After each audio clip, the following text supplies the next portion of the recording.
Welcome to the Our Barn Community Podcast. Welcome back to Our Barn's Community Podcast. This week we are joined by Ishaan. Ishaan, how are you? I'm good. How are you? I'm very good. So I'm delighted to have you here. We're all delighted to have you here, and we're all looking forward to what this podcast has in store. Can you tell us a little bit about yourself? Tell us a bit about your background. What makes Ishaan Ishaan? Well, I first joined the Ishaan community a couple of years ago in September 2018 when I went on the course. And at first I didn't know what it was for me. I wasn't sure. I mean, I had an idea, but I remember gradually getting into it and kind of understanding more and learning about your goals and how to learn different skills and learning more about yourself. I have been, in 2013, I was diagnosed with a serious mental health problem, which was just after university, and that's when things started going really wrong for me. So I remember feeling like really angry, disappointed, I was getting left behind and left out, and really with nowhere to go. So the last 7 years in Middlesex, and looking back on it, I realised that how unwell I was, and I'm not willing to kind of like acknowledge it or accept it or want to do something about it. I thought everything was okay. I thought everyone was okay and I could just get on myself and no one will notice, no one will mind it. And looking back on it now, it was really hard on my brother and my sister. It was also really hard on my mum and dad. It actually made it really hard on myself. Getting through that and then slowly moving into Brentford in the flat and slowly doing different activities, and I still had those mental health symptoms, which were quite at large and around. And so slowly getting back and doing something, made me feel like, actually, you know what, I am a human being as well. And I wanted to achieve something, and I want to be like, proud of myself, or my mum and dad to be proud of me, and like have a good relationship with them, my brothers, sisters, and friends, and kind of, get that sense of confidence back. One of the things I've learned through this is that it is really hard and it can be really difficult at times, and it's hard for other people to understand. But what I've learned is that you've got to not compare yourself to other people, because you're different from other people. Just because someone's doing really well, whether it's your brother, sister, friend, cousin, or another friend well, then not to put yourself down and actually, here's my goal, here's my strength. I want to get to it. I'm going to work as hard as I can to actually get of it. And one thing that I'm really pleased about is over these last 7 years, how far I've come in terms of my mental health and actually kind of managing it. There is a bit to go. I mean, I haven't reached all my goals yet. I know that will come in time if I keep working hard at it and learning how to speak to other people about it and be honest and, not try and keep it from other people. Because if you try and keep it from other people, people who are trying to help you won't be able to help you. We were really happy when we met you, Ishaan. It was, I'm pretty sure we met through Autism Hounslow.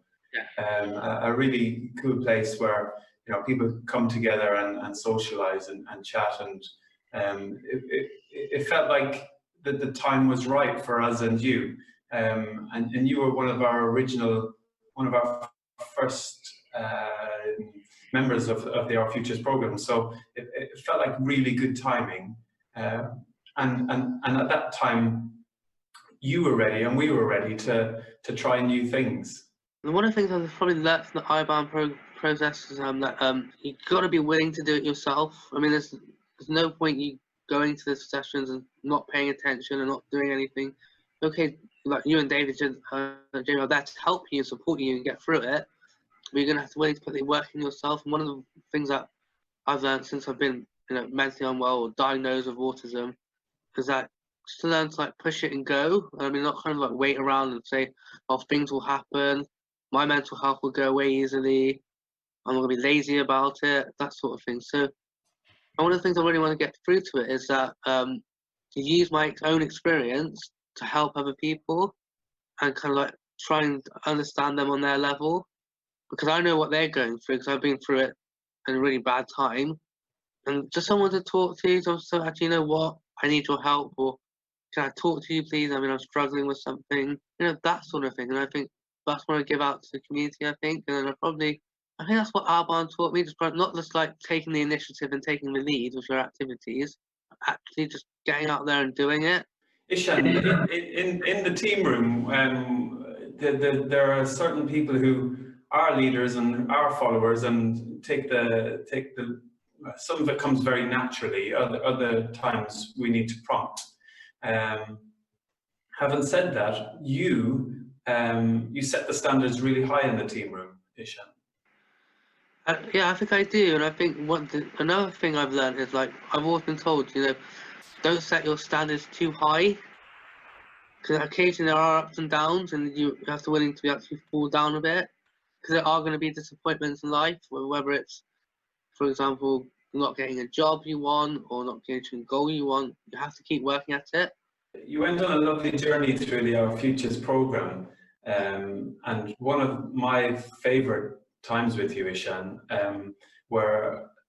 was definitely we came down to Eel Pie Records, and we were just in this beautiful creative zone. Can you tell us about what it felt like working in the record shop? It felt really good. I remember walking in just before my first session I was going to do, and just introducing myself and going, "Hi, Ishaan, I'm looking forward to working with you." And I remember the Eel Pie owner, Kevin, "We're looking forward for you to work with us." I remember sitting on the first day looking at all his records and saying, "Wow, I mean, I know these bands. I mean, this will be really good for me." I mean, it's kind of, you can actually like talk to someone about who shares your interest in music. I thought, oh, you know what, I can get some really good experience from here. They showed me how to like change the record. They showed me how to make the customer a cup of coffee. They showed you how to flick through records, organize them, put them in sleeves. I mean, I found myself almost every day in that shop finding like different records and music. I have to say that I knew who all the records were. There wasn't one that I didn't know. Oh, I don't know who this is. I mean, I found one kind of like good record, I think, if I can remember it, putting on the full song or something like that, going to Kevin, "Oh, can I put this song on?" He goes, "Yeah, fine, no probs." And you just play it in the background. And Ishaan, are any of these records going to make it onto your Desert Island disc list? There is going to be one. There's going to be one. I'm looking forward to hearing. It was just good to be in an environment where you have so much knowledge of and like, how can I say, kind of interest in music. So it was really good. I mean, as you know, I did like the other like jobs, like was just running to the post office to post off these orders and CDs and everything. So that was quite good. I mean, I had like a lot of conversations with like, not just with the two owners, but with their daughters, Ruby, I think, and she always asked me, "Oh, what music are you into?" I'm like, "Anything." So she goes, "Ask me, do you know Portishead?" And I was like, "Yeah, I know." She was like, "I'll put one song on for you." And they just did, and so it was really nice, really. I mean, I think one of the things probably I learned from that, having that placement in Eel Pie Island Record Store, was just how you listen to music. So you can listen to music in the background, you can have your headphones in, you can play it loud, you can play it quietly, you can switch it around and do a random. And I mean, for example, I mean, recently I've been making like for the lockdown like playlists and putting them on Facebook from Spotify. And one was, I think I made one last night. It was an R&B one. And I mean, my family know me. They all know I'm really like love music and love being interested in it. And this is true. I mean, I'm into like really like heavy bands as well, like really heavy bands. But my family from like all parts of America kind of joke and make fun of me. Go, "Oh, it's not another heavy band. It's gonna really like aggressive, angry music and stuff." They kind of say, "That's all you're into," like in a nice, funny way. I'm like, "No, I'm not. I'm into all kinds of music, and I play it them," and they seem really surprised. Ishaan, let's get to let's go to your Desert Island discs. Let's go there. Right. The first CD I'm gonna make is Kings of Leon, Because of the Times, which came out in 2007. The reason why this CD and one of my favorite Kings of Leon, it's the favorite Kings of Leon CD, is that just it has like a profound effect to me. I remember going into a bar with my kind of friends, and some of my friends are like kind of like indie kids, and I'm playing this song, and I thought I recognized the band, so I listened to it a bit more. "Oh, it's Kings of Leon." And I'm like, "Oh, great." And I'm like, "What is it?" And I asked the person, "You know what the song is?" It's called Charmers. And from what CD? Because of the Times. And like, it sounds really good. So it prompted me to go onto YouTube and actually like listen to the whole CD. I think it's a really well made record. The musicianship in it is really good. The second one is the heavy band Pantera, and the record is Far Beyond Driven. And like I said, when I feel like really angry or pumped up or frustrated, I'll put that band, that particular CD on, because it kind of just gets you into the moment. You're going with the flow with it, and people might think, "What the hell are you playing?" But it's like, well, it's pumping me up, so it was kind of that's one of my favorite CDs. Thank you. That's disc number 2, Ishaan. I've always been a really big hip hop kid. Hip hop's one of my favorite styles of music. I like the culture of it. I like the kind of attitude of it. I like the lyrical meanings of it. So this next one is going to be Public Enemy, and the CD is Fear of a Black Planet. And the whole thing about Public Enemy was these black guys being kind of rapping or hip hopping aggressively, kind of like making a political statement, kind of in your face hip hop sort of thing. And that's really my kind of hip hop music. So that's what has an effect on me. I mean, as you know, I like my politics, and I like groups or bands or different kinds of music that set out to either make a political statement or kind of like has an effect to you or like changes your like attitude towards music. Public Enemy have got some great tracks on that. The next band is the something that always kind of like this band like always like blew me away really. It's the Dillinger Escape Plan, and I think it has its own kind of like aggression and meaning, and it's quite powerful. It's very much in your face. It gets you with it. And one of my favorite ones is probably Iworks, which came out again in 2007. My friends got me into it. I mean, they're like, "Ish, we know you're into kind of like really aggressive music." Yeah. And I'm like, "What? They put it on for me." They say, "Guess." I go, "I really don't know." And so they put it on, and I go, "Who's this?" And they're like, "It sounds really good and really kind of, I never heard it before." And they go, "The Dillinger Escape Plan." Okay, what's the CD? It goes, Iworks. I was going to buy like the $7.99 edition and put it on my iTunes and listen to it myself. And so it was a really good kind of really good CD, and I think it's one of my favorites. It was one of my favorite bands. So fifth one is again hip hop. The artist is Saul Williams. The CD is The Rise and Liberation of Niggy Tardas. I mean, I think it's probably one of my most favorite hip hop CDs, and I think it's the way he hip hops and raps, the way the music is in the background, the chaos of hip hop music, all of it, kind of like the different styles of hip hop, whether it's kind of like gangster rap, or whether it's East or West Coast hip hop, or whether it's like indie hip hop or political hip hop, which like Saul Williams is. It just sounds really good, and I think it gets you to listen to it in other ways. I mean, sometimes you play a song here or there. You just like put it on and listen to the whole CD through, and I think it has a good effect on you, and it's been like that's one of my favorite. The sixth one is the electronic musician deadmau5. Reminds me kind of like going into a bar and playing the deadmau5 in the background, like the dubstep, and it's kind of like have effects with like seeing people dancing in the dance hall to it, especially at university. I mean, it was kind of like put it on and everyone starts like dancing and like drinking as well, and like getting with DJ to play more deadmau5 songs and kind of like chilling out and enjoying it in a bar. That's what it reminds me of, because I'm really into electronic music. I just really think deadmau5 is really good, and the CD is 4 times 4 equals 12. It's interesting you said that music has brought you back to that very moment. In time, you could close your eyes, you could smell the bar, you can hear the people, feel those emotions almost kind of rising straight up. It's cool.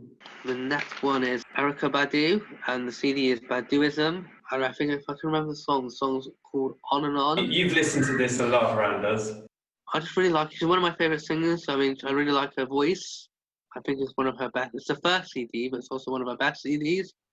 And I mean, it always gets stuck in my head, and so it just reminds me of being at home or spending time with my brother and sisters and just being in the background. My final one, which is a Queens of the Stone Age Era Vulgaris, which was in Ilpai Records. I think Queens of the Stone Age are one of my favorite bands. I like the way the CDs are different, evolved. I think Josh Homme is a genius, who's a singer of Queens of the Stone Age. I just really like his I was always into Queens of the Stone Age, so I remember one song which he played was Turning on the Screw in the Ilpai Records. So yeah, I mean, those are my 8 CDs, I think. And the book I would like to take with me, which I recently just got for my birthday, which is 10 Prime Ministers. I've started reading it. It seems like an interesting book. Batches to Cameron, I think, something like that. And one of my things that I like to take away with me, which you wouldn't be too surprised of, I think, is probably my laptop and my CDs. Oh, you only get one, Ishaan. It'll be my CDs. CDs. Yeah. They're locked in. They're there. So you need something to play them on. Yeah, so moving on from like my experiences and my music interests and my goals, really, I mean, I've been sitting down and thinking about it since my experience. I think I need to kind of like have realistic mini goals. 'Cause I've told you and Jamie many times that I want to go back to university, and but you're like, well, okay, but you sort of need a job with it. And I think setting out mini goals, and I think one point will probably help me if I can just like apply for the right job, and then I can reach my goals through that way because then I have money. I'll be able to like save money. I'll be able to like buy my own flat. I'll be able to go to work, be professional. So I think those are my goals. I think university can come later. There's no point me just going back to university just to have a good time and that's it. Me just kind of working hard at myself and actually reaching those goals. And that, the thing is I've learned from all this experience, I mean, is being angry and getting angry and feeling frustrated. And, at the end of the day, it doesn't do anything. I can get angry all I want, but as long as I'm reaching my goals, applying for the right job, like getting the right help, using the support around you, you will eventually get there. And there are going to be more ups and downs, but you have to get through it. We're very, very proud to be a part of Team Ishaan. Thank you. Yeah, I'm glad we're part of that team. Yeah. So those are really my goals and music interests and background about me, really. I mean, my future goal really is just to push on. When things start getting back to normal, I think I'll be able to do that, really. Our new normal, Ishaan. We're going to change how we approach things, how we do things, take some pressure off some parts of our lives and apply it in other ways. What does your island look like, Ishaan? Is yours a deserted island in the Highlands of Scotland, or is it a Caribbean island? What is your island like? Probably a deserted island of Scotland. Okay. It's kind of like floating around, but eventually getting there. Mm-hmm. I don't think it's so far distance to be in the Caribbean, really. So, I can picture it. yeah. I'm looking forward to hearing all that music on that island when I come to visit you. Yeah. That's been a lovely chat. I think we've got some lovely conversation there, Ishaan, and you've brought us on a great adventure of music, mental health, community, friendships, a true adventure. Thank you.